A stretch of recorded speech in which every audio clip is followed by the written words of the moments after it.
नमस्कार, आप देख रहे हैं खबरी राम, जो आपको खबरों से रखता है बाखबर। खबरों में क्या खबर है? बहुत बड़ी खबर है, देश की खबर है। देश की ऐसी खबर है जो वाकई में आपको सोचने पर मजबूर कर देगी कि ये मामला इतना संगीन है और इतना भावुक कर देने वाला है। तो ऐसी ही एक बात पर आज हम विस्तार से जो है जानेंगे कि देश की जेलों में 24,000 से ज्यादा ऐसी कैदी हैं जिनको जमानत मिलने के बावजूद वो जेल में बंद है। इन कैदियों को जेल में रहने का कारण ये है कि वे जमानत राशि नहीं भर पाए। इंडिया जस्टिस रिपोर्ट और नालसा सुप्रीम कोर्ट की रिपोर्ट के मुताबिक इन कैदियोों में कई ऐसे लोग जो मामूली अपराधों में फंसे हुए हैं। देश की जेलों में कुल 24,869 कैदी हैं, जिनमें से 50% से ज्यादा कैदी उत्तर प्रदेश, मध्य प्रदेश और बिहार के हैं। विचाराधीन कैदियों को जमानत मिलने के बावजूद हो रही देरी को लेकर सुप्रीम कोर्ट काफी सख्त है। अदालत ने इसे लेकर कुछ जरूरी दिशा निर्देश जारी किए हैं। जमानत दिए जाने के बाद हिरासत में रहने वाले कैदियों के लिए कोर्ट ने 7 अहम निर्देश जारी किए। मालूम हो कि अदालत जमानत को लेकर नियम तैयार करने के मामले में स्वतः संज्ञान लेकर सुनवाई कर रही है। गौरतलब हो कि संविधान दिवस पर देश की राष्ट्रपति द्रौपदी मुर्मू ने अपील की थी। सुप्रीम कोर्ट के समारोह में भाषण के दौरान महामहिम राष्ट्रपति द्रौपदी मुर्मू ने अपने भाविक अपील में कहा था कि देश के जेलों में बंद हजारों कैदियों के पास जमानत पर रिहाई का कोर्ट का ऑर्डर तो है, लेकिन उनके पास जमानत राशि के पैसे नहीं है। इस वजह से वो जेल में ही बंद है। राष्ट्रपति ने कहा था कि इस मामले में कोर्ट और सरकार को कुछ करना चाहिए।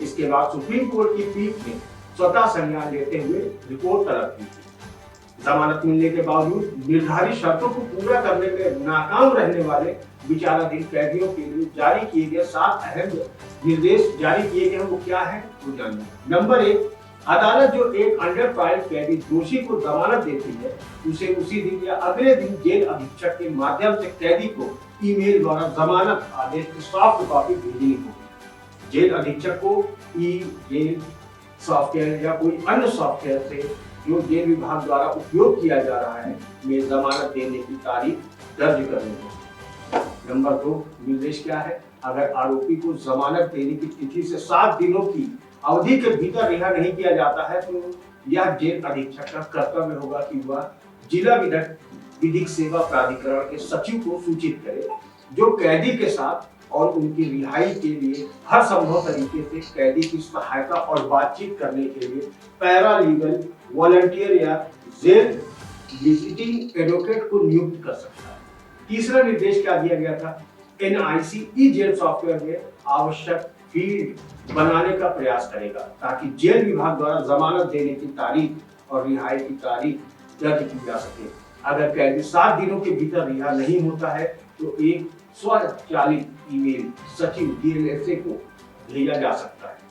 सचिव डीएलएसए अभियुक्त की आर्थिक स्थिति का पता लगाने की दृष्टि से परीक्षा अधिकारियों या पैरा लीगल वॉलंटियर की मदद ले सकता है ताकि कैदी की सामाजिक आर्थिक स्थिति पर एक रिपोर्ट तैयार की जा सके, जिसे संबंधित न्यायालय को जमानत की शर्तों में ढील देने के अनुरोध के साथ समक्ष रखा जा सके।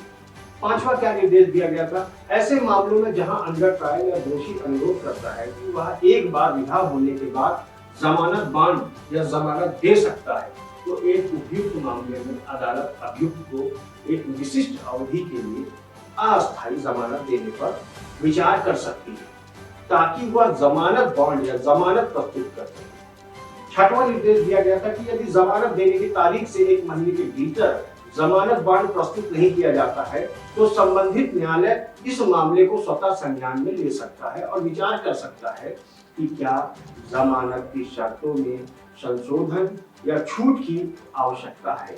7वां निर्देश क्या दिया गया था? अभियुक्त दोषी को रिहाई में देरी या एक कारण स्थानीय जमानत पर जोर देना है। यह सुझाव दिया जाता है कि ऐसे मामलों में अदालतें स्थानीय जमानत की शर्त नहीं लगा सकती। इस मामले में जस्टिस संजय किशन कौल और जस्टिस अभय ओ की पीठ ने आदेश में यह भी कहा है कि भारत सरकार को राष्ट्रीय विधिक सेवा प्राधिकरण नालसा के साथ चर्चा करनी चाहिए कि क्या वह नालसा और डीएलएसए के सचिवों को ई जेल पोर्टल तक पहुंच प्रदान करे या नहीं। दिल्ली हाई कोर्ट के रिटायर्ड जज जस्टिस एस.एन. ढींगरा ने बताया कि सुप्रीम कोर्ट ने कहा था कि जिन कैदियों ने अपनी सजा का 1/3 समय जेल में काट लिया हो, उन्हें जमानत शर्तें पूरी न करने पर भी रिहा किया जा सकता है। हालांकि यह आदेश दुष्कर्म और हत्या जैसे गंभीर अपराधों में लागू नहीं होता है। इस मुद्दे पर सुप्रीम कोर्ट में विचार किया जा रहा है और भारतीय नागरिक सुरक्षा संहिता के तहत भी इसे लेकर प्रावधान किए गए, लेकिन जानकारी की कमी के कारण यह प्रभावी नहीं हो पा रहा है।